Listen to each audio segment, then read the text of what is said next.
Hello everyone, কেমন আছো তোমরা সবাই? আশা করছি তোমরা সবাই ভালো আছো আর তোমাদের ভালোবাসে আমি অনেকটা ভালো আছি। আজ আমি তোমাদের সাথে শেয়ার করব লোটে মাছের রেসিপি। তো আমি মাছটা এখানে কেটে নিলাম, ধুয়েও নিলাম। তারপর দেখো টমেটো, পেঁয়াজ সব কিছু কাটার পরে কড়াইটাও দিয়ে দিলাম। কড়াইতে তেল দেবো, তারপরে একে একে মশলা দেবো। এই আদা রসুন পেঁয়াজ লঙ্কা সমস্ত কিছু দিয়ে একটু ভাজবো। ভাজতে ভাজতে একটু হালকা জলও দেবো।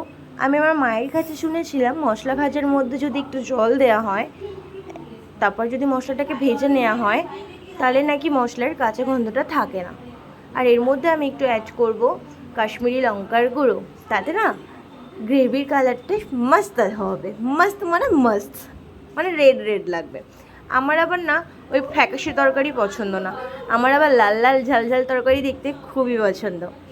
এই দেখো আমার মশলা কমপ্লিট হয়ে গেল ভাজা। তারপরে আমি এর মধ্যে লোটে মাছটা যেটা পিস পিস করে কেটে রেখেছিলাম সেটাকে দিয়ে দিলাম। দিয়ে হালকা আলতোভাবে একটু নাড়িয়ে চাড়িয়ে অল্প একটু সামান্য পরিমাণে মাপ মতো যেটুকু ঝোল রাখবো সেইটুকু জল আমি দিয়ে দেবো।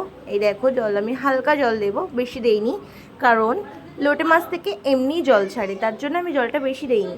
এইটুকু জল দিয়ে আমি এটাকে ঢেকে রেখে দেবো 5 মিনিটের জন্য। তারপরে ঢাকনাটা খুলে আমি তোমাদেরকে দেখাচ্ছি রেসিপিটা। দেখো কি হয়। এই দেখো দেখো হয়েও গেছে আমার রান্না। ব্যাস, আমার ঘরে কি বলবো তোমাদেরকে, আর দুঃখের বিষয় বন্ধুরা, কি বলে না, গোলমরিচের গুঁড়োটা খাতাম, এর জন্য আমি দিতে পারলাম না।